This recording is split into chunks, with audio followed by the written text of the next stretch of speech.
저는 오늘 여러분과 함께 복음의 능력이라는 주제 아래에 자기 보전에 대해서 말씀을 나누려고 합니다. 요즘 믿는 자들은 신앙생활을 할 때에 마치 보험에 드는 것처럼 그렇게 생각하고 신앙생활하는 경우가 있습니다. 우리가 혹시나 해서 자동차 보험 들고 혹시나 해서 의료보험 드는 것처럼 이 예수님을 믿는 것도 그런 식으로 생각하고 살아가는 사람들이 있습니다. 믿음으로 구원을 받고 믿음으로 죄사함을 받고 믿음으로 천국에 간다 그러니까 이 예수님을 영접하는 것을 일종의 천국 보험 드는 것처럼 생각하고 살아가는 사람들이 있다는 것입니다. 그래서 믿음으로 구원받고 믿음으로 천국 가고 믿음으로 축복을 받는다고 하면 그거 참 좋아합니다. 근데 그 이상은 싫어합니다. 구원을 주시는 하나님은 좋지만 내 삶에 일일이 간섭하시고 관여하시는 그런 하나님은 원하지 않는다는 것입니다. 내 삶에 문제가 있을 때 그 문제를 해결해 주시고 또 도와주시는 하나님은 언제나 환영이지만 내게 명령하시고 말씀에 순종하라고 요구하시는 하나님은 왠지 싫다는 것입니다. 마치 부모가 필요한 돈을 자녀에게 줄 때 자녀들이 아주 좋아하면서 자꾸 삶에 간섭하려고 하면 딱 질색인 것처럼 하나님 아버지가 내게 필요한 성공, 축복, 건강, 구원을 주실 때는 참 좋지만 그 이상 관여하고 간섭하는 것은 딱 싫다는 것입니다. 내 인생은 즉 내 가정, 내 사업, 내 인간관계는 여전히 내가 알아서 하겠다는 그런 태도로 우리가 신앙생활을 하고 삽니다. 그런데 그 결과가 어떻게 나타납니까? 예전보다 더 풍요롭고 자유로운 삶을 살아갑니까? 결코 그렇지 않습니다. 오히려 예수님을 영접했음에도 불구하고 여전히 내가 나의 삶의 주인이 되어서 행동하기 때문에 즉 옛사람과 옛자아가 여전히 살아있기 때문에 지금도 내 삶에 불의와 교만과 탐욕 같은 죄가 드러나게 되는 것입니다. 지난주에 제가 말씀을 드릴 때에 죄를 지속적으로 회개하는 삶을 살면 결국 죄를 극복하는 삶을 살게 된다고 말씀드렸습니다. 이렇게 죄를 극복하는 삶을 살다 보면 자연스럽게 자기를 부정하는 삶을 살게 되고 또 자기를 부정하는 삶을 살게 되면 십자가를 지고 예수님을 따르는 참된 제자의 삶을 살아가게 되는 것입니다. 아멘. 마가복음 예수님께서 이렇게 말씀하십니다. 누구든지 나를 따라오려거든 자기를 부인하고 자기 십자가를 지고 나를 따를 것이니라. 여러분, 예수님을 따라가려면 자기를 부인해야 합니다. 자기를 부인하지 못하면 예수님을 따라갈 수가 없습니다. 또 예수님을 정말 따라가려면 자기를 부인하는 것에서 멈추는 것이 아니라 십자가를 지고 가야 합니다. 아멘. 즉 복음을 위해서 그리스도를 위해서 핍박받는 것까지 감수할 수 있어야 예수 그리스도의 진정한 제자의 삶을 살아가게 되는 것입니다. 처음 복음을 들었을 때에 예수 그리스도를 구주로 영접했을 때에는 내 삶이 변화되고 내 인격이 변화되었는데 요즘엔 그런 변화가 전혀 없다. 이것은 내 자신이 복음의 능력, 즉 십자가의 능력으로부터 차단되었음을 의미합니다. 왜냐하면 복음에는 십자가에는 사람을 거듭나게 할 뿐만 아니라 계속해서 변화시키시는 하나님의 무한한 능력이 담겨져 있기 때문에 그렇습니다. 그래서 복음을 받아들인 수많은 사람들이 자신의 삶 속에서 변화를 경험하였고 지금도 이 복음이 성령의 역사 가운데 수많은 사람들의 삶을 근본적으로 변화시키고 있는 것입니다. 아멘. 그렇기 때문에 과거의 나의 삶을 변화시킨 이 복음이 현재의 삶에는 전혀 영향력을 끼치지 못한다면 그것은 영적으로 뭔가가 잘못되어 있는 것입니다. 아니면 현재 내 삶이 그리스도 중심적인 삶이 아니라 자기 중심적인 삶인 것을 나타내고 있는 것입니다. 믿는 사람들 중에는 본인은 구원의 확신과 죄사함의 기쁨을 알면서도 진작 주변의 사람들을 은근히 힘들게 하는 사람이 있습니다. 교회 안에서 열심히 봉사하고 남다르게 섬기면서도 주위의 사람들을 힘들게 하고 마음에 큰 고통을 주는 사람들이 있습니다. 예수 그리스도에 대한 올바른 고백을 하면서도 실제의 삶에서는 그것을 전혀 나타내지 못하는 그런 사람들이 있다는 것입니다. 제가 오래전에 영어권에서 청년 사역을 했을 때 교사들과 성경 공부를 하는데 제가 같이 삶을 나누고 성경 공부를 하다 보니까 아주 특징이 하나 있어요. 특징이 뭐냐? 남편들이 교회를 전혀 다니지 않습니다. 단 한 사람도 다니지 않습니다. 근데 이 아내들의 신앙은 굉장히 좋습니다. 교회 다닌 지 10년, 20년이 됐는데 남편들은 교회 다니지 않습니다. 그래서 제가 하나 가르쳤어요. 뭘 가르쳤냐? 죽게 하듯 하십시오. 아멘. 아멘도 안 하십니다. 아멘. 죽게 하듯 하십시오. 다른 건 하나도 하지 마시고 죽게 하듯만 하십시오. 때가 되면 제가 만납니다. 그랬는데 2달, 3달 지나면서 시간이 흘러가니까 이 남편분들이 저를 먼저 보자 그러더라고요. 그래서 제가 아주 신이 나서 만났습니다. 만나서 이런저런 얘기를 하는데, 아니 그 와이프들이 그렇게 교회를 열심히 다니는데 왜 안 나오십니까? 제가 반가운 얼굴로 나오라 그랬더니 그분들이 하는 말이 다 그래요. 아니 전도사님, 교회 잘 다니면 뭐합니까? 하나도 안 바뀌는데. 뭐 수련회 가고 은혜 받았다 한 3일을 가는데 그 다음에 똑같아요. 맨날 전화질에서 하는 말이 담임 목사가 영적이지 않다니, 설교가 은혜가 되지 않는다니, 누가 어쩌다니 저쩌다니. 아이고, 우리는요 술을 먹어도 뒤에서 남욕은 안 합니다. 딱 그러더라고요. 제가 얼마나 민망한지 막 몸둘 데가 없어요. 근데 계속 그분들이 뭐라 하냐면 이제 말이 막 나오는데, 그러니까 교회 안 가는 거예요. 자, 여러분 이렇잖아요. 이런 얘기 있잖아요. 남편이 아내랑 같이 있는데 아내가 남편을 교회 데려고 물어봅니다. 여보 교회 가자. 안 가. 교회 가자. 너 때문에 안 가. 딱 그 케이스예요. 너 때문에. 네? 부인이 하나도 안 바뀌니까 그렇게는 우리도 안 산다는 거예요. 그러면서 교회 가는 것들이 하면서 말이 막 험악해지더라고요. 제가 얼마나 민망한지 모르겠어요. 제가 참 죄송합니다. 교회가 믿는 사람의 삶을 바꿔야 되는데 그렇지 못해서 그렇습니다. 그랬더니 이분이 조금 미안했는지 그래도 전도사님과 성경 공부하다가 조금 변한 것 같아서 신기해가지고 우리가 만나자고 그런 겁니다. 그러더라고요. 여러분, 왜 이런 일이 생깁니까? 왜 예수님을 구주로 영접하고 구원의 기쁨까지 맛본 우리가 도대체 왜 이런 모습으로 살아갑니까?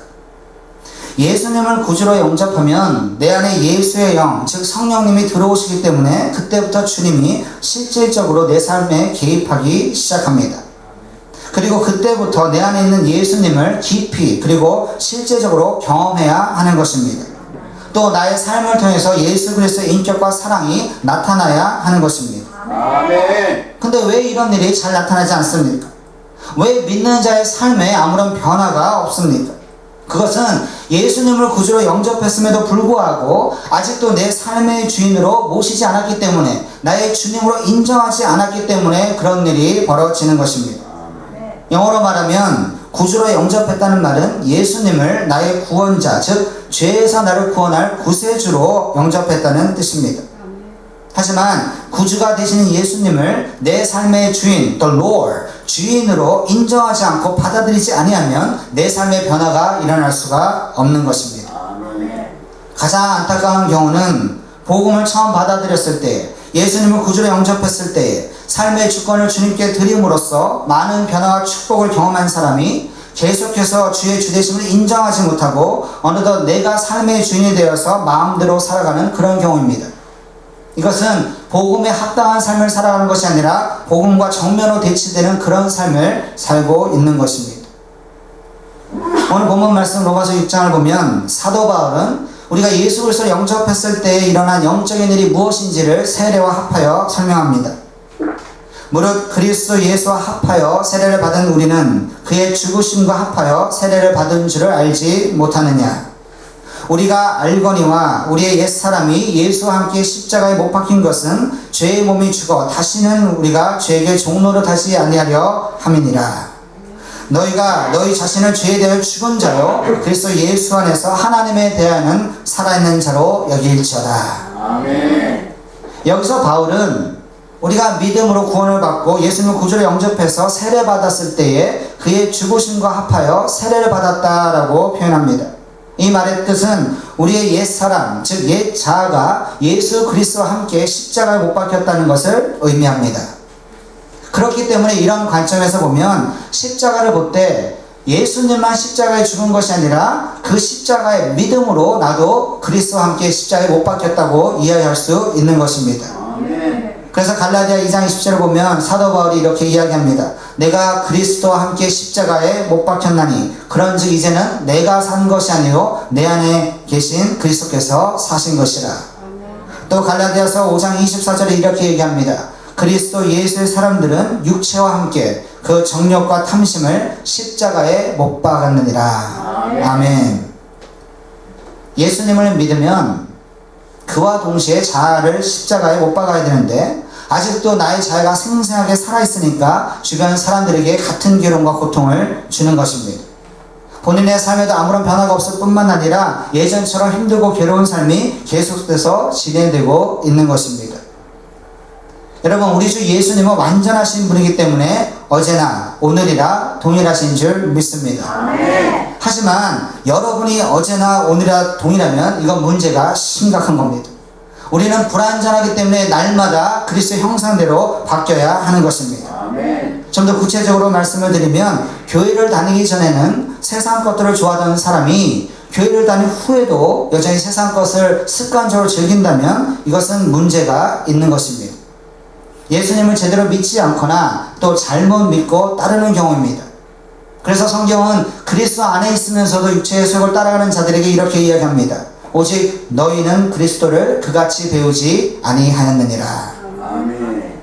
여러분, 성질, 기질 마찬가지입니다. 인격도 잘 아는 것처럼 솔직히 말해서 잘 변하지 않습니다. 성격과 기질도 웬만해서는 변하지 않습니다. 그러나 분명한 것, 확실한 것은 예수 그리스도를 영접하면 반드시 변화가 나타나야 하는 것입니다. 예수님을 믿기 전에 고집불통했던 사람이 믿은 후에도 여전히 고집불통이라면 이것은 뭐가 잘못된 것입니다. 왜냐하면 그럴 수가 없기 때문입니다. 예수님을 영접했다는 것은 아주 쉽게 말하면 삶의 주인이 바뀌었다는 것을 의미합니다. 한번 따라해보세요. 삶의 주인이 바뀌었다. 예수님이 나의 삶의 주로 오시는 그 순간 내 삶의 주인은 내가 아니라 이제는 예수님이 된 것입니다. 그래서 변화가 없을 수가 없다는 것입니다. 여러분, 제가 영어권 청년사를 하다 보면 무슨 이야기를 듣냐? 목사님, 그 술 먹는 거 뭐가 문제가 됩니까? 그 담배 피는 거 뭐가 문제가 됩니까? 성경 몇 장 몇 절에 그렇게 써 있습니까? 아이, 딱 대놓고 얘기해요. 솔직해서 좋습니다. 그러면 제가 이렇게 얘기합니다. 그것은 율법주의가 아니고 그것은 몇 장 몇 절에 있어서 하지 말라 그래서 그런 것이 아니라 그 예수님을 영접할 때 주님이 내 삶 가운데 주인으로 오시기 때문에 하지 않는 것이라 그렇게 이야기합니다. 우리는 양심의 기준을 따라서 사는 것이 아니라 예수님의 기준을 따라서 사는 사람이 되는 것입니다. 아멘. 여러분의 삶의 주인이 누구십니까? 예수님이십니다. 그러면 예수님이, 내 안에 있는 예수님이 한번 피고 싶으면 펴도 돼요. 쉽게 말해서. 내 안에 있는 예수님 한 잔 꺾고 싶으면 꺾어도 전혀 문제가 없습니다. 전혀 문제가 없습니다. 왜? 예수님이 나의 삶의 주인이기 때문에 그렇습니다. 그러나 내 안에 계신 내 삶의 주인 되신 예수님이 담배 피기 원하지 아니하시고 술 먹기 원하지 않으면 나는 그렇게 할 수가 없는 것입니다. 그래서 영어권에서는 아주 중요한 말이 있어요. What would Jesus do? 예수님이라면 어떻게 하실 것인가? 이것이 우리의 삶의 기준이 되는 것입니다. 아멘. 여러분, 주님이 여러분의 마음을 성전 삼고 여러분 안에 계시는 줄 믿습니다. 그래서 그 주님의 주권, 롤십을 인정하고 나아갈 때 우리의 삶의 변화가 일어나게 되는 것입니다. 한국의 교회 중에 만나교회라는 교회가 있습니다. 그 교회 목사님 아주 마음이 열린 분인데요. 한 번은 신방을 갔다가 교회로 오라고 했더니 그 남자분이 아주 심각한 얼굴, 저는 교회를 다닐 수 없습니다 라고 이야기하더래요. 왜 그렇습니까? 담배를 끊지 못했습니다. 그분이 그 고민을 가만히 생각하고 기도하다가 뭘 생각하냐? 아, 교회 흡연실을 만들어야겠다. 그러면서 장로님을 선택합니다. 우리 주님 같았으면 어떻게 했을까요? 담배 핀다는 이유로 교회 못 오겠을까요? 그렇지 않습니다. 일단 와서 피게 합시다. 우리 흡연실 만들고 영상으로 예배 드리게 하고 마음껏 담배 피게 하고 은혜 받으면 변하게 됩니다. 하나님 경험을 스스로 끊게 되니까 우리 흡연실 만듭시다. 교회가 난리가 났어요. 아니, 한국 교회가 뒤집혔습니다. 어느 정신나간 목사가 교회 안에 흡연실을 만든다고. 근데 실제로 만들었어요. 여러분, 담배를 피는 사람이 뭣도 모르고 담배 피면서 예배 드립니다. 처음엔 드립니다. 근데 점점 하나님의 은혜가 임하기 시작하니까 스스로 끊게 되는 것입니다. 우리 교회 어느 집사님 딱 그러더라고요. 우리 교회도 걱정할 필요 없대. 크게 교회 지면 흡연실하고 크게 교회 지면 소주빵도 만들고 뭐 마시다 은혜 받으면 끊어진다는 거예요. 일일이 하지만 해라 그럴 필요 없다는 거예요. 복음이, 그리스도의 능력이 그 사람들의 삶을 바꾸는 것입니다. 예수님이 나 삶의 주인이 된다는 걸 점점 깨달아지면 스스로 끊어지게 되는 것입니다. 할렐루야. 여러분, 인격 잘 변하지 않습니다. 성격과 기질도 잘 바뀌지 않는 것 사실입니다. 하지만 복음의 능력, 이 십자가의 능력은 그것을 초월합니다. 그래서 믿는 자로 하여금 그리스도 안에서 새로운 피조물, 즉 새 사람이 되게 하는 것입니다. 성경이 이렇게 이야기합니다. 그러므로 누구든지 그리스도 안에 있으면 새로운 피조물이라. 이전 것은 지나갔으니 보라 새 것이 되었도다. If anyone is in Christ, he is the new creation. The old has gone, the new has come. 할렐루야. 그것이 믿는 자의 삶이 되는 것입니다. 새 사람을 입었으니 이는 자기를 창조하신 이 형상을 따라 지시에까지 새롭게 하심을 입은 자니라.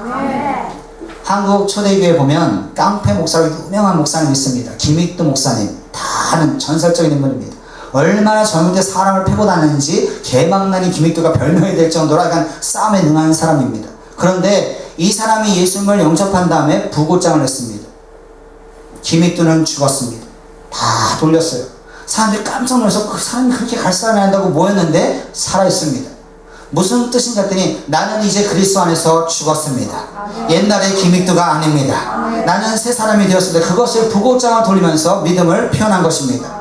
그리고 이분이 한번 부흥회를 인도하려고 가는데 산에서 술 취한 사람을 만났습니다. 아주 전설적인 얘기가 있어요. 유명한 말이 있어요. 술에 취한 사람이 이유 없이 때립니다. 네가 뭔데 나보다 산에 먼저 올라왔냐, 말도 안 되는 소리 하면서 때립니다. 근데 끝까지 맞고다 다 때린 것 같으니까 딱 한마디 합니다. 다 때렸습니까? 다 때렸다. 예수는 내가 믿고 복은 내가 받는군요. 예수는 내가 믿고 복은 당신이 받는군요. 유명한 말입니다. 그 사람이 딱 듣다가 이게 무슨 말인지 모르니까 그게 무슨 뜻입니까? 했더니 내가 김익두입니다. 제발 살려주십시오. 내가 모르고 손댔습니다. 그러면서 나온 말이 유명한 말이에요. 예수는 내가 믿고 복은 내가 받는구나. 예수님만 안 믿었으면 그날 끝났다는 거예요. 근데 예수님 믿은 다음에 내가 참았다는 거예요. 여러분, 여러분이 예수님을 믿을 때 주변 사람들이 복을 받는 역사가 일어날 수 있기를 바랍니다. 아멘. 할렐루야. 아멘. 우리가 하나님을 섬길 때에 여러 가지 방법으로 섬길 수 있습니다. 물질로 섬길 수도 있고 시간을 드릴 수도 있습니다. 그러나 정말 드려야 하는 것, 하나님이 가장 받기 원하시는 것은 바로 우리의 삶의 주권을 주님께 드리고 우리 옛 자아를 온전히 주님께 맡기는 것입니다. 그래야만 예수님을 인격적으로 경험하게 되는 것입니다. 일평생 목회를 했던 목사님이, 원로 목사님이 이런 고백을 했답니다. 내가 평생 목회하면서 자기 집을 팔아서 바친 교인도 받고 자기 땅을 팔아서 바친 교인도 받지만 자기 성질을 뽑아서 바친 교회는 한 사람도 본 적이 없다. 여러분, 굉장히 우스운 얘기지만 사실은 심각한 얘기예요. 옛날에는요, 교회 다닌다 그러면, 예수님 믿는다 그러면 사람들을 이렇게 높게 봤어요. 아, 사람이 다르구나, 뭔가 틀리구나, 그렇게 봤습니다. 왜? 복음을 전할 때 복음만 전한 것이 아니라 복음의 변화된 능력이 함께 증거됐기 때문에 믿는 사람이 뒤집어진 역사가, 새롭게 되는 역사가 늘 있었기 때문에 그렇습니다. 아멘. 요즘은 그것이 없어서 문제가 되는 것입니다. 아멘. 예수님이 내 안에 계신데도 내가 예수님을 경험하지 못하는 가장 근본적인 이유는 바로 내 자신이 내 생각과 내 의지와 내 고집으로 꽉 차 있기 때문에 그렇습니다. 즉 나의 자아가 죽지 않았기 때문에 그런 것입니다. 내 자아가 죽고 예수님 한 분만이 내 삶의 주인이 되셔야만 나의 삶의 모든 영역에서 예수 그리스도가 나타나는 삶을 살게 되는 것입니다. 아멘. 그리고 나를 통해서 주변 사람들이 예수님을 인격적으로 만나게 되는 것입니다. 아멘. 예수를 믿는 사람들은 다 작은 예수가 되어야 되는 것입니다. 아멘. 한 번은 제가 설교를 준비하다가 나는 죽고 예수로 사는 사람이라는 책을 읽었는데요. 거기서 이런 예화가 있습니다. 참 감동적입니다. 어릴 때 부모님을 잃고 고모의 손에서 자란 소녀가 있었습니다. 고모는 결혼도 하지 아니하고 어린 조카를 길렀는데 이 어린 조카가 사춘기가 되면서 반항하기 시작합니다. 그러면서 고모와의 갈등이 막 심화되는데 어쩌다 친구의 전도를 받고 교회를 다니기 시작합니다. 그래서 교회를 열심히 다니는데 그래도 두 사람 간의 갈등이 사라지지 않습니다. 고모는 계속해서 공부도 안 하고 이제 교회까지 가다가 잔소리하고, 또 이 소녀는 듣다가 화가 나면 화를 내고 문을 쾅 닫고 그렇게 들어가 버립니다. 그래서 두 사람 간에 계속해서 갈등이 있는데 한 번은 교회 갔더니 목사님이 설교하는 중에 이 말씀을 전하더라는 거예요. 이제는 내가 산 것이 아니요 오직 내 안에 그리스도께서 사신 것이라. 아멘. 그 말씀이 확 마음에 와닿으면서 감동이 왔는데, 깨달아진 게 뭐냐? 그렇구나. 내가 자꾸 고모를 만나니까 싸우는구나. 내 안에 있는 예수님께서 나 대신 우리 고모를 만나면 그러면 되겠구나 라는 게 깨달아지는 거예요. 그리고 어느 날 집에 가서 문을 탁 열려 그러는데 갑자기 어떤 마음이 드냐면 자신이 없어집니다. 또 오늘 이렇게 만나면 고모랑 크게 싸울 것 같은 그런 생각이 딱 듭니다. 그래서 진실하게 기도했대요. 예수님, 내가 오늘 고모 만나면 또 싸울 것 같습니다. 나는 죽었고 예수님 내 안에 살아계시니까 예수님이 좀 만나주세요 하고 문을 탁 열었답니다. 그리고 문을 열자마자 아니나 다를까 고모가 잔뜩 벼르고 있다가 너 오늘 또 교회 갔지? 하고 화를 팍 내더라는 거예요. 그런데 어떤 일이 생기냐, 이 소녀의 눈에 야단치는 무서운 고모의 얼굴이 확 들어오는 것이 아니라 어느새 주름지고 흰머리가 난 고생해서 지친 그 얼굴이 확 들어오더라는 거예요. 갑자기 우리 고모가 너무 불쌍하더라는 거예요. 그러면서 뭐라고 이야기했냐? 고모, 왜 이렇게 갑자기 늙었어? 고모, 왜 이렇게 흰머리가 많아? 우리 때문에 그런 거야? 우리 기르려고 고생해서 그런 거야? 하면서 막 통곡이 나더라는 거예요. 그러면서 막 울기 시작하는데 고모가 이 결혼도 하지 않고 조카들 키우면서 얼마나 한이 많겠습니까? 마음의 응어리가 얼마나 많겠습니까? 그런데 이 조카가 그 고모를 뿌덩게 안고 그리스도의 사랑으로 우니까 감동되어서 응어리가 풀어집니다. 아멘. 그리고 그 다음부터 이 고모가 그 조카 아내는 예수를 만난 다음에 교회 가서 영접하고 신앙생활했다는 이야기가 있습니다. 아멘. 여러분, 그것이 내가 죽고 예수에서 나타나는 능력 있는 삶이 되는 것입니다. 아멘. 한 번은 제가 잘 아는 오래된 교회 반주자가 있는데 교회를 5년 동안 반주해도 예수는 믿지 않습니다. 이 믿음이 들어가는 게 참 어렵습니다. 한 번은 나중에 만날 기회가 생겨서 어떻게 예수를 믿었냐 그랬더니 딱 한마디로 정리합니다. 하나님이 살아계신다. 우리 엄마 성질 굉장한데 나는 엄마가 180도 확 바뀌는 보고 하나님이 살아계신 것을 믿었다는 거예요. 아멘. 여러분, 여러분이 변화되어 주변의 사람들이 하나님을 믿게 되는 줄 믿습니다. 아멘. 우리 보통 이렇게 기도해서 하나님 내 남편을 만나주세요.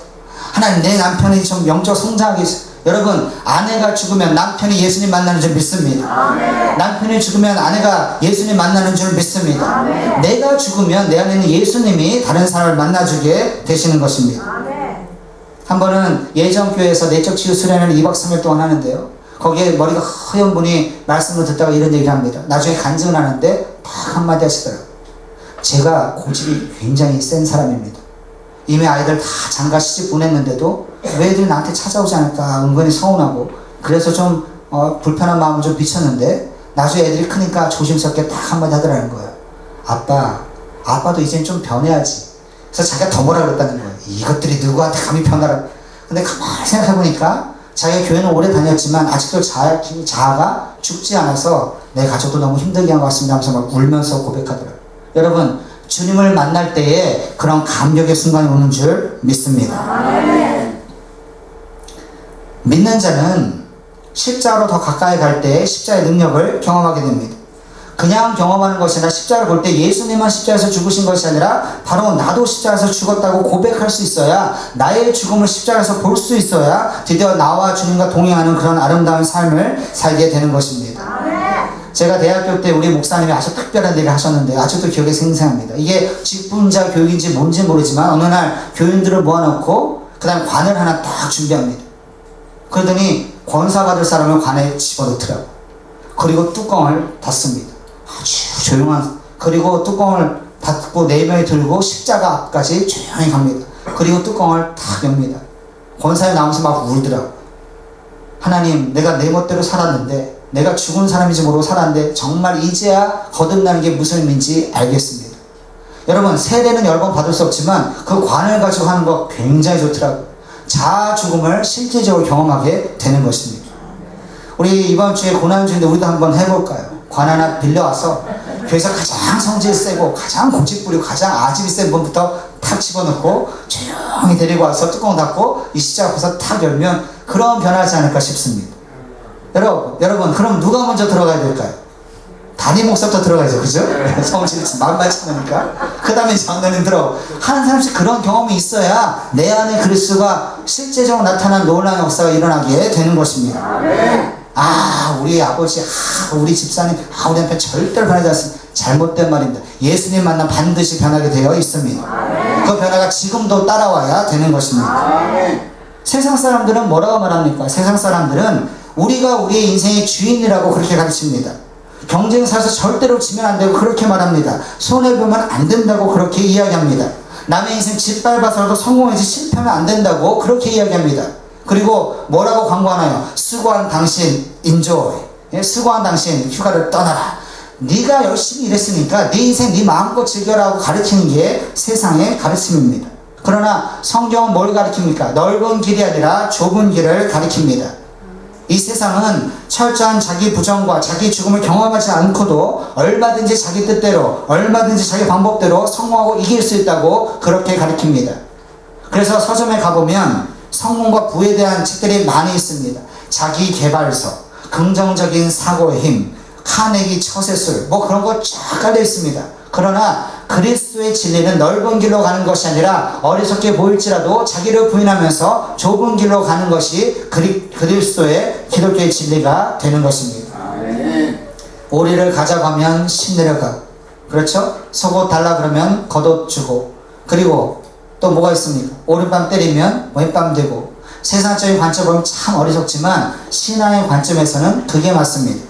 그래야 세상을 이기게 되고 나를 이기게 되고 선을 악으로 이기는 그런 지혜로운 방법을 택해서 살아갈 수 있게 되는 것입니다. 그리고 그렇게 하기 위해서는 내 자신이 먼저 십자가 안에서 못 박히는 역사가 일어나야 그런 일이 가능하게 되는 것입니다. 이제 말씀을 정리하려고 합니다. 기독교의 진리에는 역설적인 진리가 있습니다. 바로 죽어야 산다는 것입니다. 더 구체적으로 말하면 내가 죽어야 내 안에 계신 예수 그리스도가 살아나신다는 것입니다. 내 주장, 내 의지, 내 고집, 내 자아가 죽어야만 예수님이 왕으로 통치하는 그 능력 있는 삶, 내 삶 가운데 그분의 인격과 사랑과 그분의 성품이 드러나는 귀한 삶을 살게 되는 것입니다.